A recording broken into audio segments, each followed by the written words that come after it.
нащърбени, стара, погрозняла, на пирон под стряха, стомната виси и сънува, че през лято отлетяло жаждата му минска, пак гаси.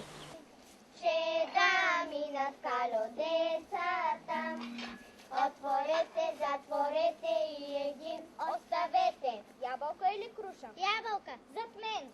Отваряй, кало, порти, отваряй, че да минат колодецата. Отворете, затворете и един оставете. Ябълка или круша? Круша. Зад мен. Отваряй, кало, порти, отваряй. Идвайте, сложила съм трапезата.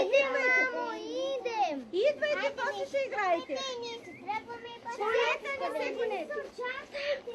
Хайде.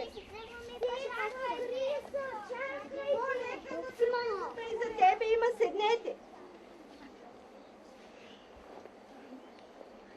Мамо, тати къде е? Тати и бати отидоха на нивата да видят посевите, защото капка дъжд не е капвало от отдавна и всичко е изгоряло. Мамо, кака си идва? Ах, тъкмо и тя ще обядва с вас. Ще се нахрани с вас. Защо толкова си бързала? Ами като се връщахме от нивата, минахме през реката за по-напряко. То почти няма вода в тая река. А пак там се бяха събрали и деца, и жени, и мъже, и баби, и дядовци. И ние се спряхме при тях, за да чуем за какво си говорят. И за какво си говориха? Говорят си, че отскоро не се е появявало никакво облаче, не капала капка дъжд, всичко вехне, съхне, а баба Мария, нали, е най-старата в селото и тя беше там. Тя пък разказва, че преди много години имало такава голяма суша и след като направили молебен за дъжд, след няколко дни заваляло. И зато и всички от селото викат да направим пеперуда, за да капне малко дъждец. А баща ти и брат ти къде са? Ами те са на реката при другите и ще си дойдат по-късно. А пеперуда кога ще се прави? Още днес, аз зато и бързах да ти кажа, защото най-напред ще е у дома и трябва да се подготвим. Тогава сядай бързо с децата да се нахраниш и ти, а аз ще отида да приготвя менците и да донеса вода. А кипчатата сте виждали, деца? Ето я, мамо. Дайте ми я, донесете ми я. Къде я оставихте? Ето я, ето. Хайде по-бързо, защото сега ще дойдат бубите. Хайде сега, нахранихте ли се? Хайде, чува се песен, момите. Хайде, ставайте, Ставайте. Влизайте.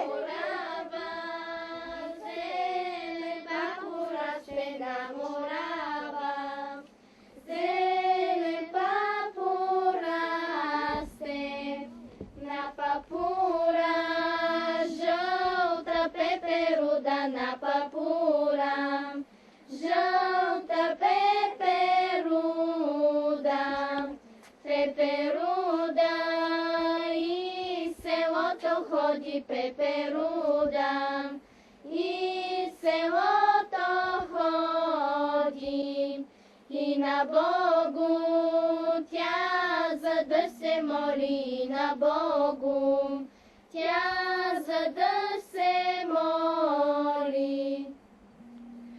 Добре сте ни дошли още един път. Приготвила съм и менците, и водата, кипчата е тук, и старсачето, и то е готово. И то е облечено. Добре, че е облечено, но да дойде да я накичим. Ето я.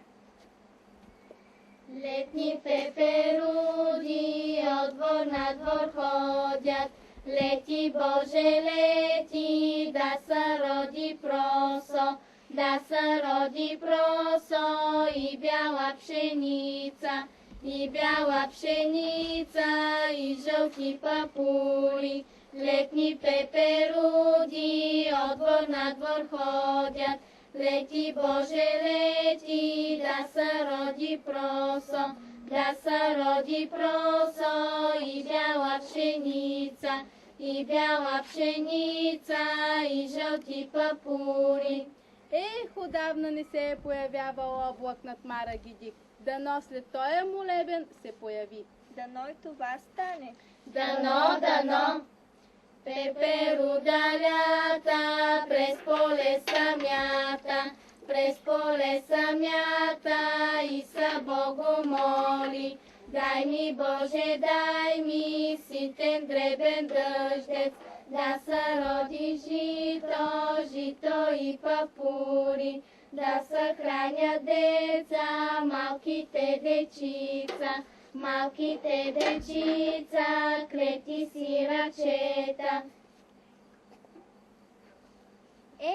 Знаете ли, че когато бях на реката, баба Мария разказва, че като се появи мъгла над Мара Гидик, след няколко дни завалява. Дано и сега се появи тая мъгла и най-после да завали.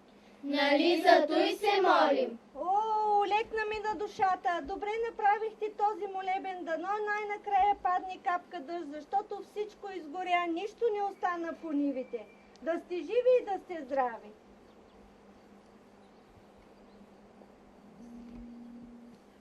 А сега ще ви почерпя с сливи и с орехи, защото вие се молихте за добро. Ето, вземи. Ето и на тебе. Виле, ела да ми помогнеш да дадеш и ти на другите момичета. Ето, вземи. Хайде и на тебе. Ето и на тебе. На всички ли дадохме? На кого не сме още? Ето, тук на две моми още не сме дали. Хайде, бъдете живи и здрави. Хайде да тръгваме, че трябва да ходим и по други къщи. Да тръгваме пак да нас спасим посевите. Да тръгваме, да тръгваме. Бъдете живи и здрави, да му падне капката. Хайде да ги изпратим. Край Балкана, зелена Морава, на Морава, зелен папур расте на Морава, зелен